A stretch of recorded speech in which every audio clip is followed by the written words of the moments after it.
교회 생활이 신명나야지 신앙생활을 잘할 수가 있습니다.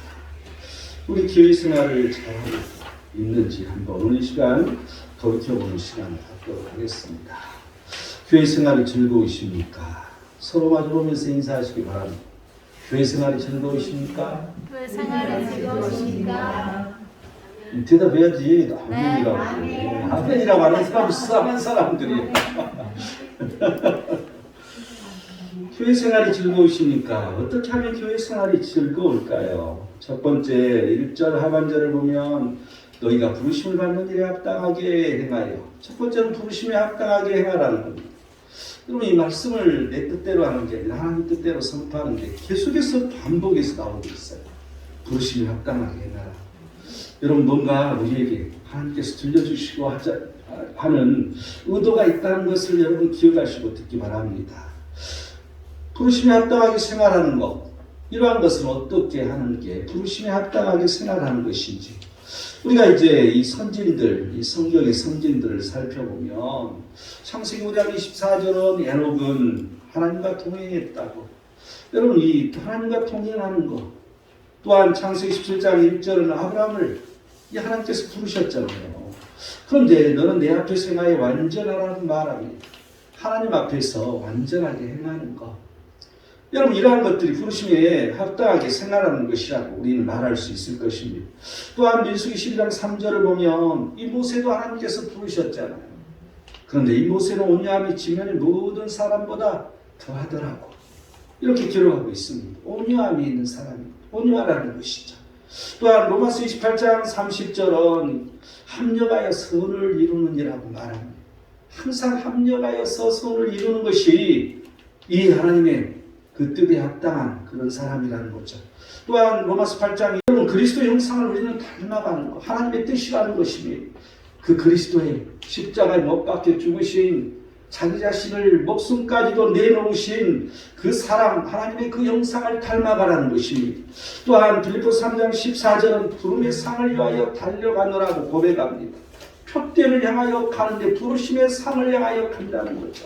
하나님께서 우리에게 원하시는 것들이 많이 있는 것입니다. 우리를 부르셨으면 우리에게 하고자 하시는 말씀이 많이 있다는 것이죠. 그런데 그 모든 것을 행하는 것, 이게 바로 부르심에 합당한 그런 사람인 거죠. 그렇다면 이 부르심에 합당하게 행하는 사람은 어떻게 신앙생활을 해야 되는 것인가? 우리가 어떤 신앙생활을 할 때 그러한 것을 이룰 수 있을까? 로마서 12장 1절은 너희 몸을 하나님이 기뻐하시는 산 제물로 드리라. 이게 바로 영적 예배라. 너희가 드릴 영적 예배라. 여러분 우리는 늘 내 자신을 산 제물로 하나님 앞에 드려야 되는 거잖아요. 그런데 이 예배에 이러한 것들이 있느냐 없느냐. 여러분 이 시간 내 자신을 하나님 앞에 지금 산 제물로 드리고 있습니까? 여러분 이 의미를 한번 잘 살펴보기 바랍니다. 설교를 하기만 하면 사람들이 졸거나 딴청을 부리는 교회가 있었다고 해요. 그런데 어느 날 목사님의 말씀이 무지무지하게 길었는데도 교인들이 아주 시선을 돌리지 않고 목사님을 뚫어지게 바라봤다는 거예요. 그래서 목사님이 너무 기분이 좋으셨어. 그래서 너무 감격해서 예배를 마친 후에 사모님에게 물었어. 오늘 설교 괜찮나 보지? 교인들이 모두 나를 뚫어지게 보더라고. 너무 기분이 좋아가지고. 그러자 사모님이 이런 말씀을 하셨어. 누가 강대상 뒤에 시계를 걸어놨거든요. 강대상 뒤에 시계를 걸어놓으니까 시계원이라고. 거기를 뚫어지게 쳐다봤다는 거야. 안 웃네. 안 웃긴다. 여러분 이런 사람은 없겠죠. 내가 늘 강조하지만 전 세계 어느 나라 가나 1시간 예배 드리는 나라 없습니다. 선진국만 있는 거죠. 모두 다 2시간, 최하 2시간, 3시간, 4시간 예배를 드립니다. 우리만 1시간 그것도 몸을 비비꼬고. 여러분 중국은 항상 이 설교자가 2명이에요. 설교 끝나고 내려가면 또다시 광고를 하고 또다시 설교자가 올라와서 설교를 해요. 여러분 우리는 이러한 이 습성이 아직 안 들여져 있습니다. 정말 거룩한 산처물로 우리를 드려야 된다는 것이죠. 두 번째로 하나님과 화목하는 것이 신앙생활, 우리 신앙생활에 적용하는 것입니다. 이 고린도후서 5장 20절은 너희는 하나님과 화목하라고 말합니다. 여러분, 우리가 온전하게 예배를 드린다면, 우리 몸을 건강한 산 제물로 드린다면 화목이라는 것은, 하나님과의 화목은 이미 이루어지는 것입니다. 예배를 어떻게 드리느냐, 여기에 따라서 하나님과의 화목이 있느냐 없느냐가 결정된다는 것을 우리는 기억해야 할 것입니다. 에베소 5장 2절은 사랑 가운데 행하라고 말합니다. 우리가 부르심에 합당하게 행하는 그런 신앙생활은 사랑 가운데서 행하는 것이죠. 사람을 만나도 사랑 가운데서 행해야 되고, 무슨 말을 하더라도 사랑 가운데 행해야 되는 거고, 어떤 일이 부딪혀도 사랑 가운데 우리는 행할 수 있는 사람들이 되어야 되는 것이죠. 빌립보서 1장 27절은 너희는 그리스도의 복음에 합당하게 생활하라고 말합니다. 우리의 신앙생활은 복음인 것입니다. 우리의 신앙생활 모든 것들이 복음에 합당하게 우리는 움직여야 되는 것입니다. 항상 우리가 예배하는 것, 예배를 준비하는 것, 또한 봉사하는 것, 또한 전도하는 것, 또한 우리가 이 교회에서 하는 그 모든 일들은 복음입니다. 이 복음에 우리는 합당하게 생활을 하라는 것입니다. 히브리서 3장 1절은 하늘의 부르심을 받는 거룩한 형제들아, 이렇게 시작됩니다. 그러면서 예수를 깊이 생각하라고. 그 예수님은 사도이시며 대제사장이시라. 우리는 항상 예수님을 깊이 생각하는 습관이 있어야 됩니다. 늘 예수님을 믿노라 하면서 예수님을 생각조차도 해보지 않아. 여러분, 캐톨릭에서 기도하는 방법 중에 그런 기도가 있어요. 예수님을 묵상하는 기도가 있어요. 요즘에 우리 개신교도 그걸 따라서 하는 경우가 있는데, 이 예수님을 내가 기도하는 자체가 예수님을 늘 묵상하면서 그 예수님이 나를 위해서 어떻게 하셨고, 나를 위해서 십자가에 어떻게 못 박이셨고, 이런 것들을 묵상하면서 기도하는 것. 여러분, 우리는 또 그러한 게 필요해요. 여러분, 이 캐톨릭, 천주교죠. 이 성당에 가보면요, 이 순서가 예수님께서 십자가에 못 박혀 죽으셔 가는 이 순서가 전부 다 형상으로 만들어놨어요. 우리는 이제 종교개혁을 일으키면서 모든 것들이 이제 우상이 되는 그러한 염려 때문에 싹 없애버렸어요. 그런데 어떤 의미에서는 상당한 의미가 있어요. 그래서 항상 이 교회에 들어가기 전에 그 코스를 거쳐가는 거죠. 예수님께서 나를 어떻게 십자가에 나를 위해서 못 박혀 죽으셨다는 것, 그걸 보면서 들어가는 것. 여러분, 참 의미가 있어요. 우리는 늘 그 예수 그리스도를 묵상해야 됩니다. 예수 그리스도를 깊이 생각해야 되는 것이죠. 데살로니가전서 2장 12절을 보면 너희를 부르사 자기 나라와 영광에 이르게 하신 하나님께 합당하게 행하게 하려 함이로다. 하나님 앞에 합당하게 행해야 되는데, 그 합당하게 행하는 게 뭐예요? 하나님 나라.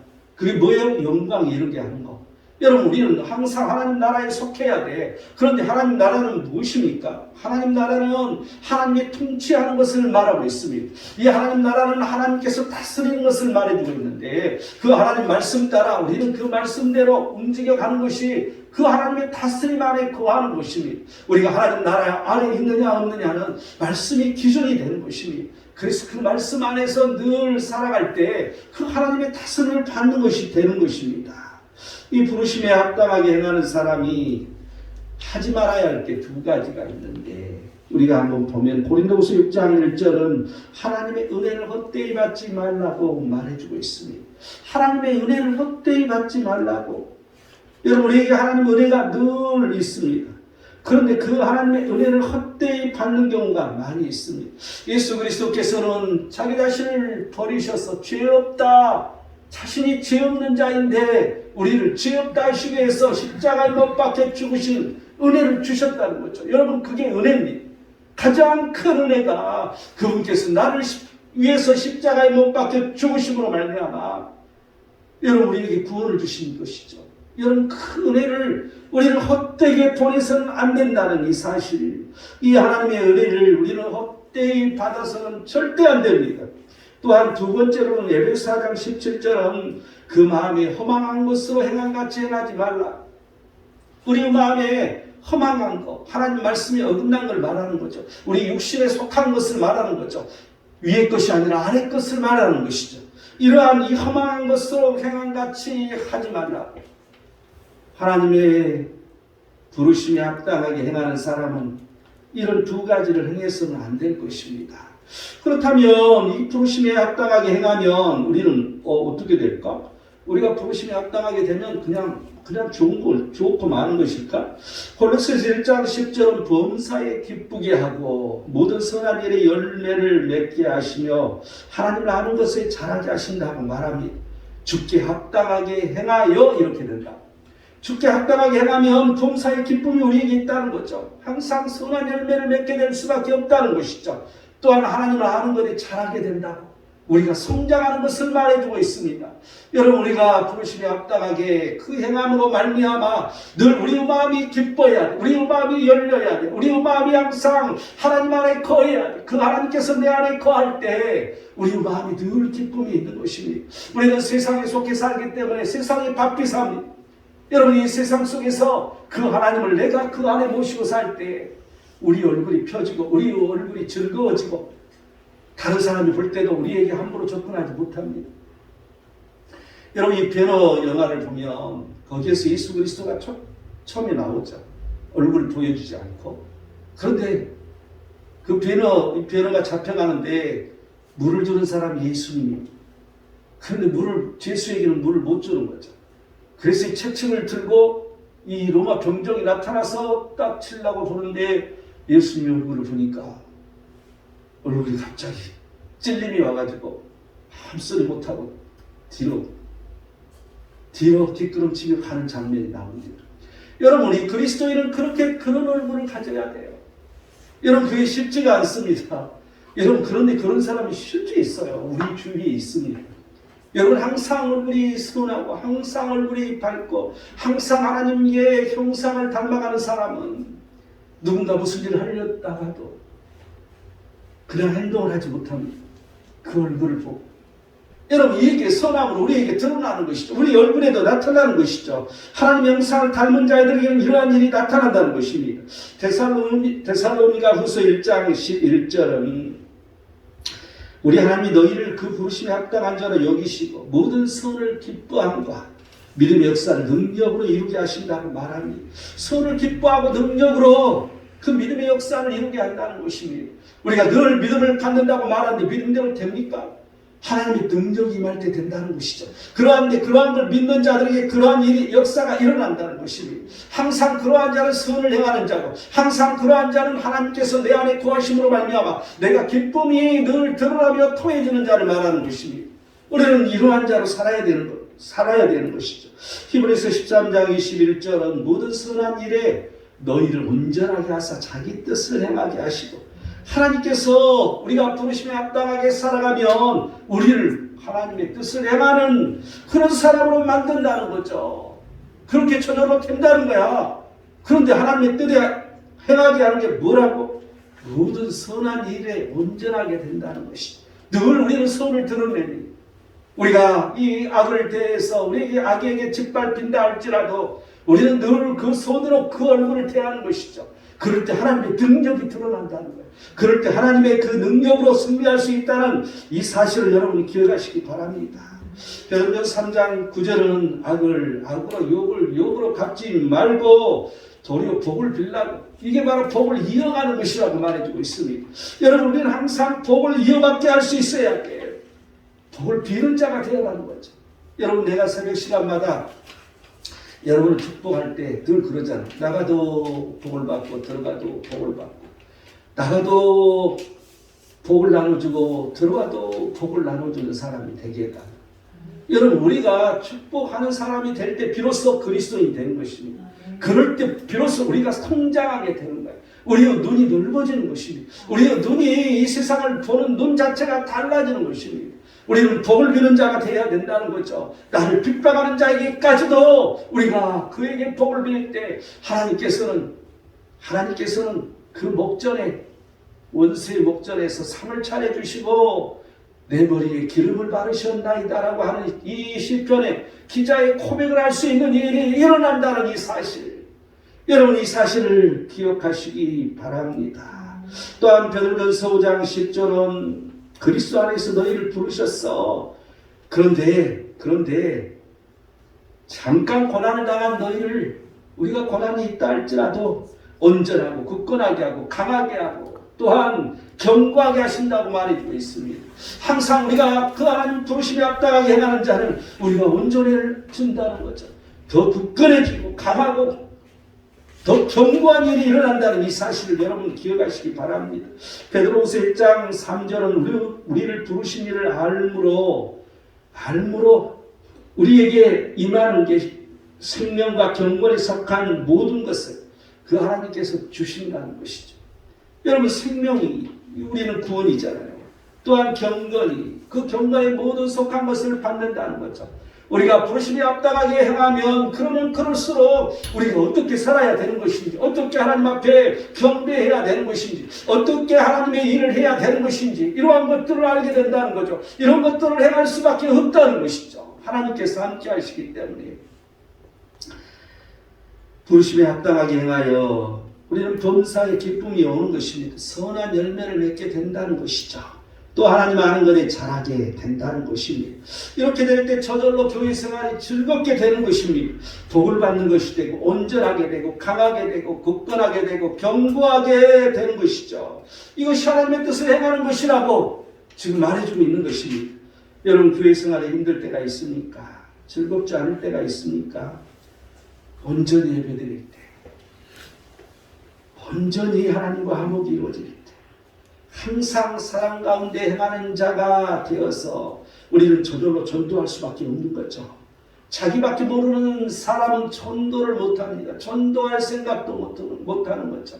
그런데 우리의 마음이 넓어져서 전도하게 될 뿐만 아니라 교회를 모르고 살다 교회를 찾고 오고 싶은 생각이 나는 것입니다.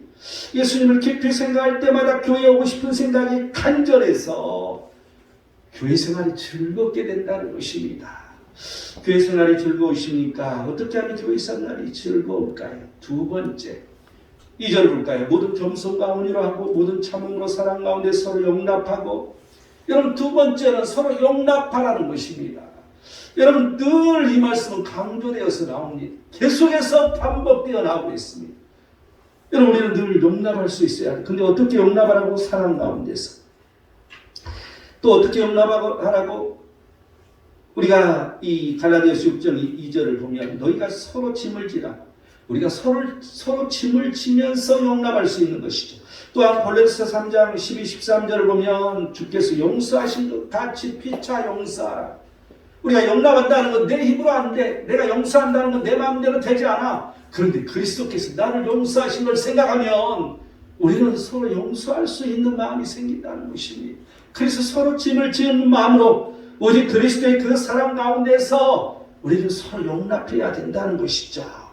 그렇다면 용납하라고 말하는데 무엇으로 용납하라는 것입니까? 오늘 세 가지를 말해주고 있습니다. 첫 번째는 겸손이라고 말해주고 있죠. 두 번째는 온유라고 말해주고 있죠. 세 번째는 오래 참음이라고 말해주고 있어요. 그런데 이 겸손, 어떻게 하면 겸손하게 될까?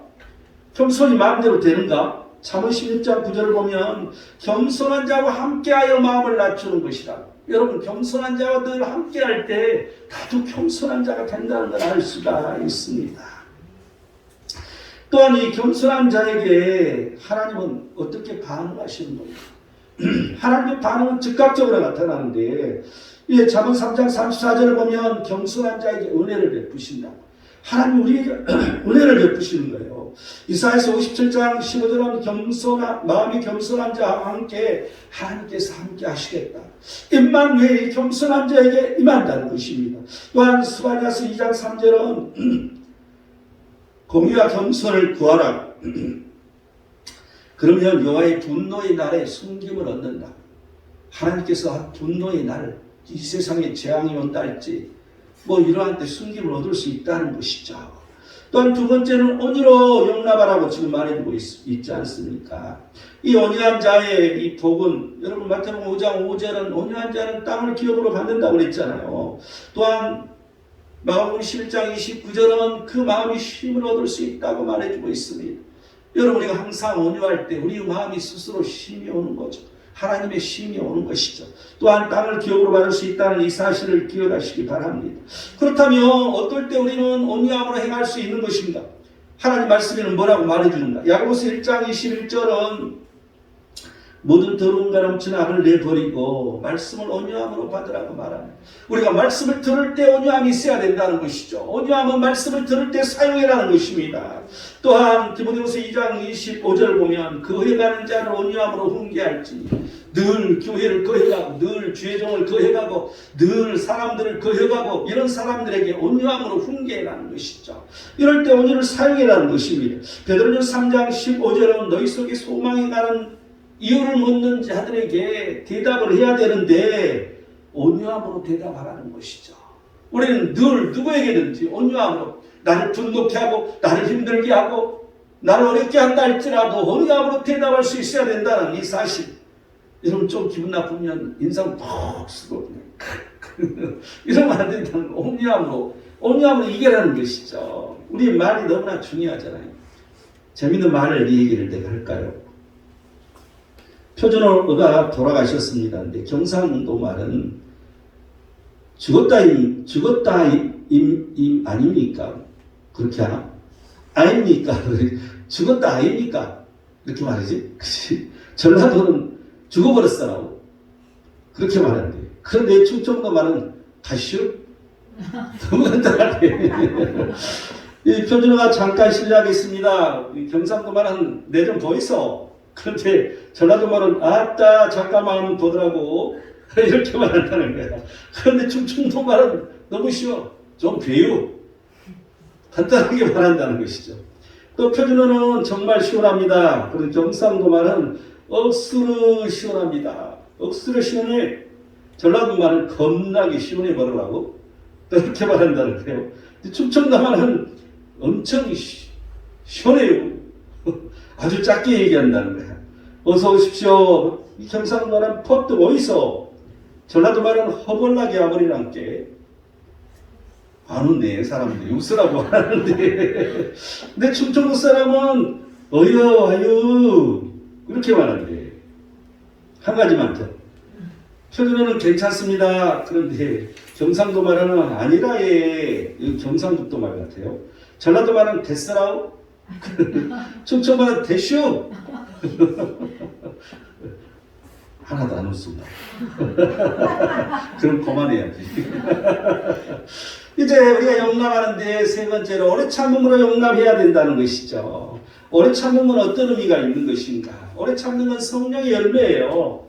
이 갈라디아서 5장 22, 23절에 나오죠. 오래 참음은 것은 고린도전서 13장 7절을 보면 모든 것을 참는 게 오래 참음인 것이고 모든 것을 견디는 게 오래 참음이에요. 그냥 참고 마는 게 아니라 모든 것, 무슨 일이든지 견디고 무슨 일이든지 참는 것. 여러분 이게 오래 참음이라는 것이죠. 여러분 늘 분노한 사람이 있습니까? 늘 조급한 사람이 있습니까? 늘 용서하지 못한 사람은 항상 비난거리가 보이기 시작합니다. 트집이 보이는 거죠. 항상 입을 참지 못하는 것입니다. 교회는 이렇게 아픈 사람이 오는 것이기도 합니다. 그러나 이런 사람은 바꿔줘야 합니다. 겸손해져야 됩니다.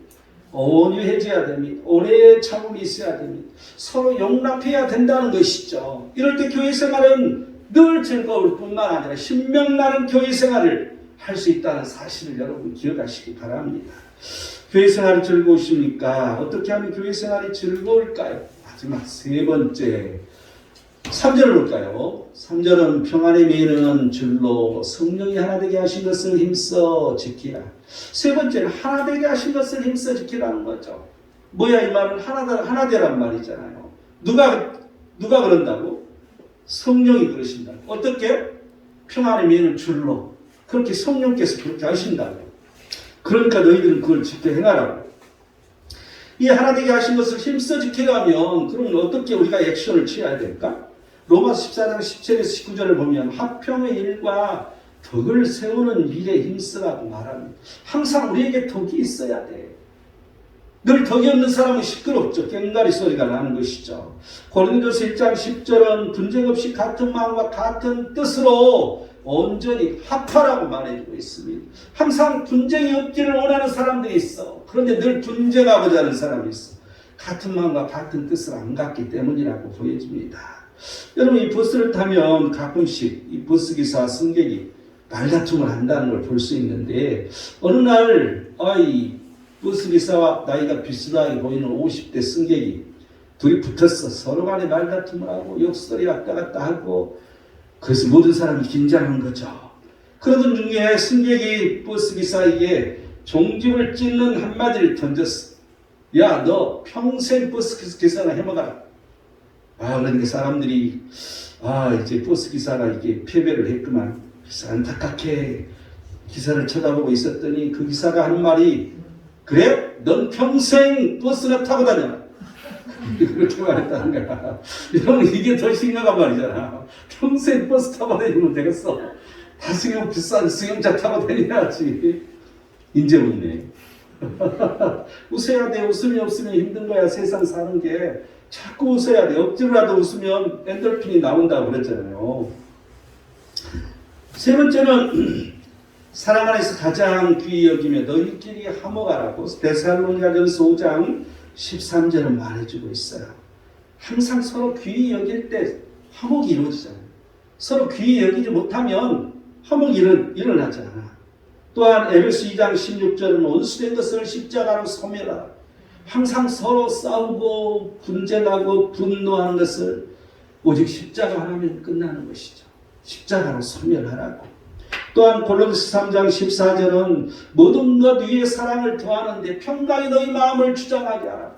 여러분, 우리 마음이 항상 평강이 하나님께서 함께 하실 때 우리는 사랑이라는 게 싹 틀 수 있고, 그러할 때 우리는 늘 용납하고 서로 용서하고 이런 마음들이 늘 생기는 것이잖아요. 화목한 마음이 생기는 것이잖아요. 여러분, 교회에서 하나가 되지 못하면 갈등이 생깁니다. 그죠? 갈등은 하나 되지 못할 때 생기는 거예요. 그럴 때 사람이 싫어지는 거죠. 그래서 사람만 보면 저 사람은 저렇고 저 사람은 저렇고 저 사람은 저렇고 이렇게 트집이 생기는 것이죠. 이건 예수 그리스도로 한 마음이 되지 않았기 때문입니다. 그럴 때 우리는 자신을 돌아봐야 됩니다. 내 마음속에 누군가가 미운 사람이 생기면 나를 돌아봐야 돼. 나를 돌이켜 봐야 되는 것이죠. 내게 덕이 있는가? 같은 마음과 같은 뜻이 있는가? 서로 화목한가? 무슨 일인지 사랑이 더해져 있는가? 내가 평강의 마음을 유지하고 있는가? 없으면 돌이켜야 되는 거죠. 여러분, 평강의 마음이 없을 때 보면 항상 조급합니다. 그럴 때는 늘 내가 내 안에 그 갈등을 이겨내지 못한다는 것이죠. 우리가 돌이킬 때 하나가 된다는 이 사실, 그럴 때 교회 생활은 즐거워지는 것입니다. 늘 돌이킬 줄 아는 사람, 이런 사람에게 교회 생활은 즐거운 교회 생활로 늘 우리에게 기쁨이 충만하다는 것을 여러분 기억하시기 바랍니다. 결론을 맺겠습니다. 교회 생활이 즐거우십니까? 어떻게 하면 교회 생활이 즐거울까요? 부르심에 합당하게 행하시라고 그렇게 말했잖아요. 서로 용납하시라고 그렇게 말했잖아요. 하나 되게 하신 것을 힘써 지키라고. 여러분, 이럴 때 교회 생활이 신명난다는 것을 여러분 기억하시고, 우리 모두 신명난 교회 생활, 복된 교회 생활, 기쁨의 교회 생활을 하시기를 축원드립니다. 기도하겠습니다. 하나님께서 오늘 우리에게 말씀하시니 우리가 즐거운 교회 생활로 부르심에 합당하게 행하게 하시고 서로 용납하게 하시고 하나로 그리스도로 하나 되는 그러한 귀한 역사를 매일매일 이루며 살게 하여 주셔서 우리의 생활이 신명난 생활, 기쁨의 생활, 하나님의 영광을 가득 채우는 생활이 되게 하시옵소서. 이 창립교회의 부흥을 일구는 우리 모든 자들로 축복하시옵소서. 거룩하신 예수 그리스도의 이름으로 기도드립니다.